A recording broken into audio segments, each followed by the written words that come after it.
Welcome to Occupy the Land, occupytheland.org. Well, we got the backhoe on.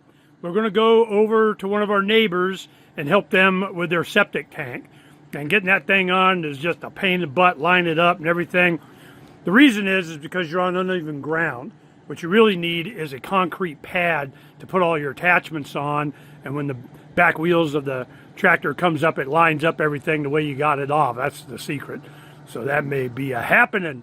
But after this weekend, we get caught up with all the stuff we had to do with the tractor, and then we start doing more layers of dome.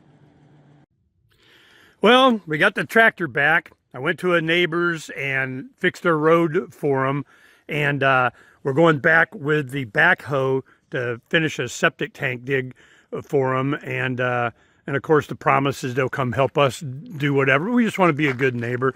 Now, we had to give up the Ram 1500 because it took a dump. The water pump went out and it just messed it up, and when we took it to the shop, I'm going, damn, you know, and I had the trailer, and we're getting Donna's Polaris, and one of the mechanics happened to have a truck. He said, you give me that Ram and $1,500 and you can have my F-150, and it's working out pretty well. So that worked out well. I mean, you know, we still are shopping for a 3/4 ton truck. Donna is making that decision, and we'll go ahead and get that. But what we're going to be doing today is I'm going to take off the back blade and then put on the backhoe, and then you'll see us use that and dig a septic for a neighbor. Well, he's like 10 miles away, but you know, we'll get them taken care of, and you'll get to visit with them today. So that's what we're going to be doing.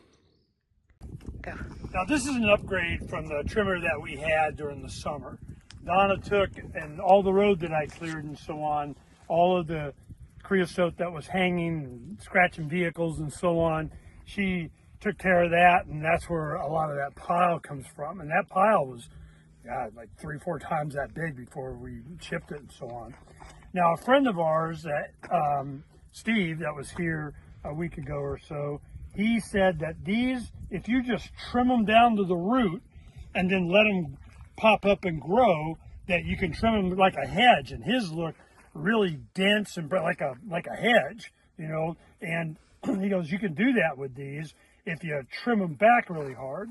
Now, what I did here is just did it flat across just to see if that's what will happen. But what I really wanted to do was to make sure that we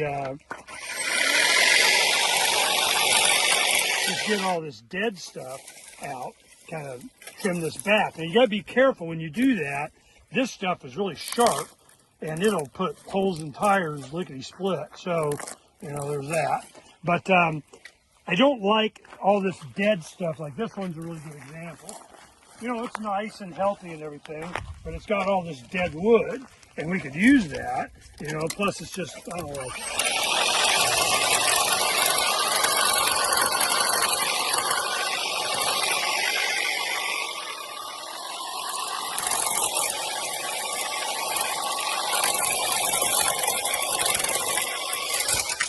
So I'll just go around and trim a lot of this stuff and rake it up, and this will be more compost for us, and it'll get a lot greener, and it'll be a lot less the dead wood. Like over there, you know, that looks unseemly. I don't like it. So we're going to go ahead and start trimming these up, certainly around the house pad and different areas that aesthetically we just, you know, want to clean it up. But Steve was saying, man, if you just cut it down, you know, try it on some. So we'll do a couple of these. I, you know, trim those back really heavy. There's some brush out there. So just lay it flat, let it grow, and then start trimming it like a hedge. We're going to see if that works or not. And we got this. We had one before, and it did miles. And it was a model Ryobi cordless that was below this one.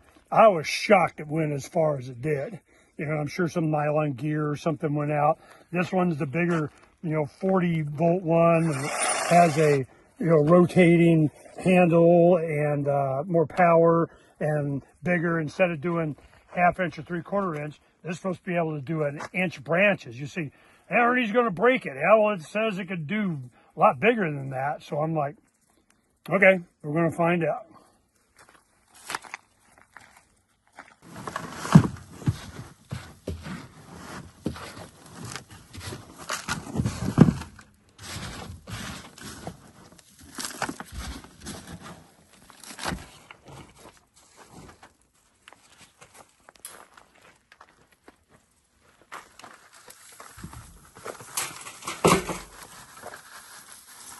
just filling in the layers of the grow beds here. Underneath is a bunch of larger wood and smaller wood.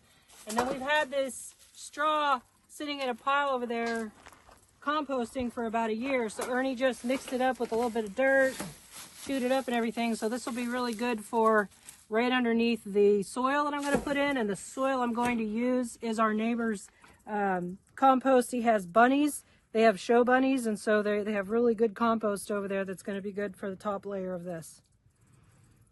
Compost, it's bunny manure. It's bunny manure. But it's supposed to be really good for this. I don't have chickens right now, so I don't have any.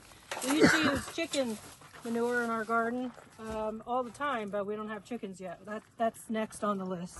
So what's down? It looks like you got wire down there. You did chicken wire on the bottom? Yeah, there was some leftover of this coated chicken wire. So it's not going to rust if I put it under there because it's coated. So I put that. I mean, you know, there's probably rodents that can still get in there, but it'll help. And then the larger pieces of wood, some smaller stuff. All our firewood. In. Oh, we have tons of wood. Some of this is even from that tree that I just cut down. And then I put some dirt in here. Probably I need to put a little more dirt. And then the straw, and then the bunny poop's going to go on top. Well, let's go check out the bunny poop. Let's go ahead and go check out the compost so people can see that, and then we'll go ahead and go get bunny poop. Yeah, we'll try to find you some grubs. I saw some really nice big fat grubs in here, so we'll try to find you. All right, let's go. Let's do it. Is this Neil's thing? Yeah.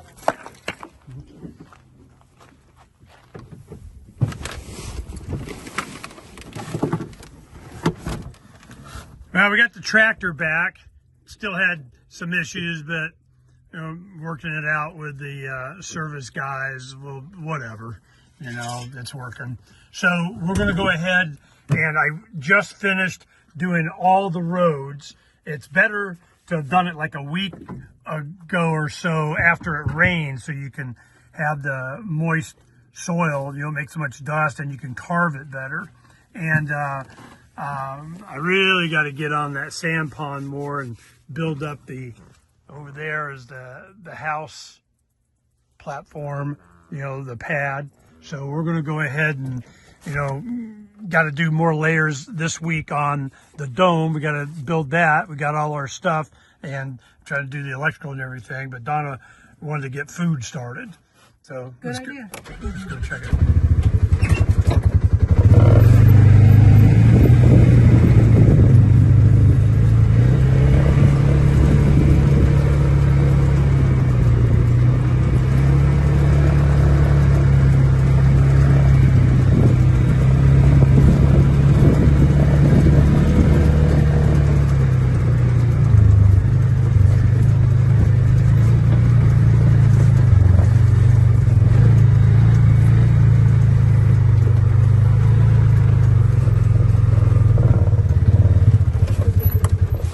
This is where we had the compost.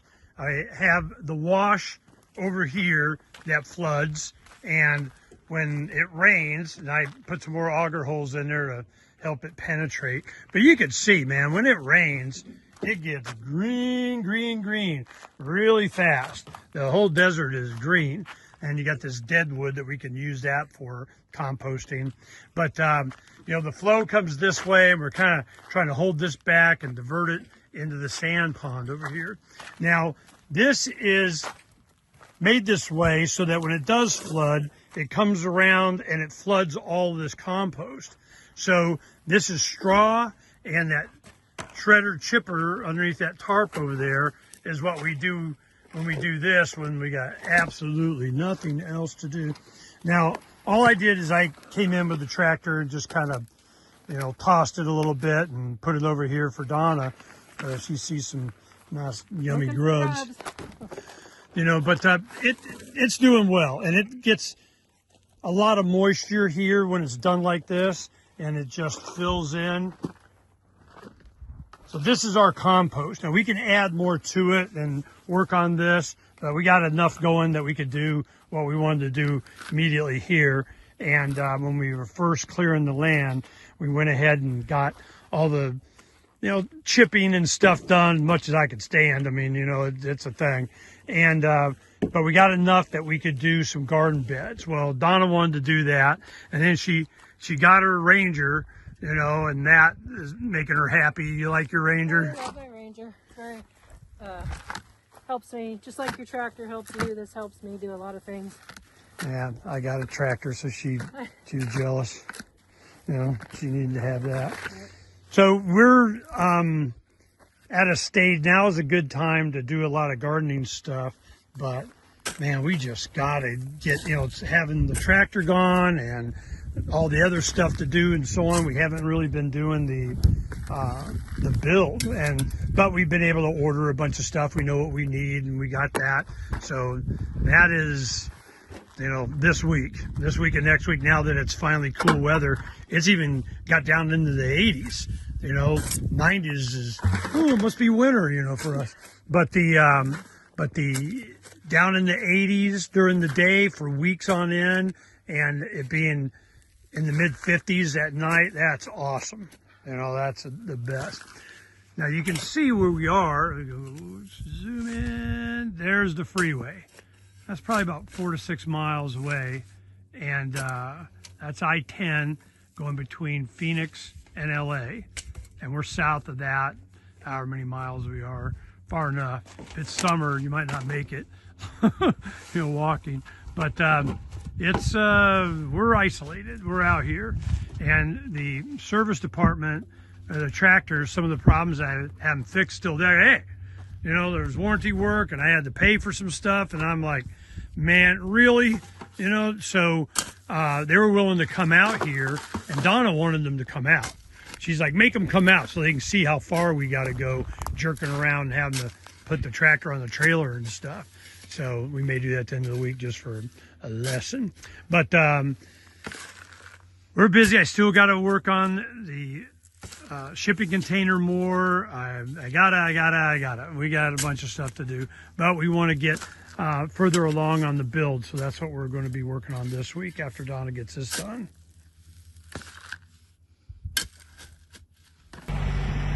So this is a big pile of the bunny compost. It's been here for a while, and it's really composted down quite a bit.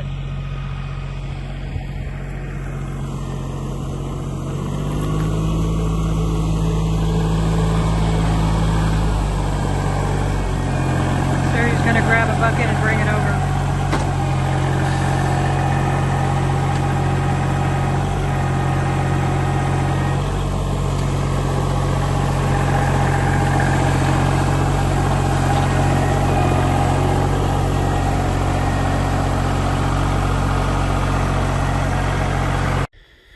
Well, Donna's Ranger makes a good sawhorse. I need to cut these chipboards down for shelving that I'm installing back here. So now I got to cut out the notches and so on for them. I just need to be able to store stuff on these 24 inches shelves, and then up top I can put stuff, and this will be the storage area, and then in the back have some pegboard, and I'll have a little work table back here and so on, make use of the space. But I need to get all this stuff out of the way so I can organize all that. So this morning I'm going to make my own laundry soap. I would normally buy this Zoom brand, but it's very expensive. $18 for 64 ounces, and that's just too much. So I can pretty much duplicate it by using these simple ingredients. We have borax, washing soda, and Castile soap. Distilled water or regular water, it doesn't matter. And so you just basically heat up some water, mix the powders, and let that dissolve. Add the Castile soap, and then whatever essential oils you want to add. If you want to add lavender, eucalyptus, or nothing at all, that's fine. My water is ready to go, so I'm going to start mixing the powders. I've added the washing soda and the borax to this almost boiling water. It just has to be hot enough to dissolve it. And you mix this up and let it sit for a while till it cools, and then you'll be adding the Castile soap and the rest of the water. And that's pretty much it. You just let it cool, you put it in your jugs, containers, glass jars, however you want to store it. And there you have your own laundry soap. Looks like there's still some chunks in there, so I'm gonna mix those up. But that's how you do it. Okay, so everything has homogenized. The powders have dissolved in the hot water. So I'm gonna add the Castile soap, the rest of the water, and some essential oils. The Castile soap is what really gives it the cleaning power. The others are boosters, and they work really well at doing what they're intended to do. So that is adding the Castile soap, thickens it up a bit, and the rest of the water. And the essential oils I'm going to add when it cools off a little bit. They can evaporate if the mixture is too warm. So I'll just wait till that cools off and put, I don't know, 15 drops or so, or however much you want, or none at all. However you like your laundry soap to smell. And that's it, basically. When this is cool, I'll put it in these jugs that I've used before. And this makes about a gallon. Enjoy.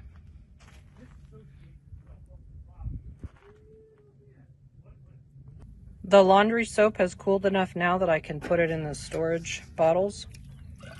So you basically just take it and pour it in. I used this funnel, cut the bottom out of it so that it would fit over the lip of this jug, and just pour it in there. This will make about a gallon, and it'll last us about a month.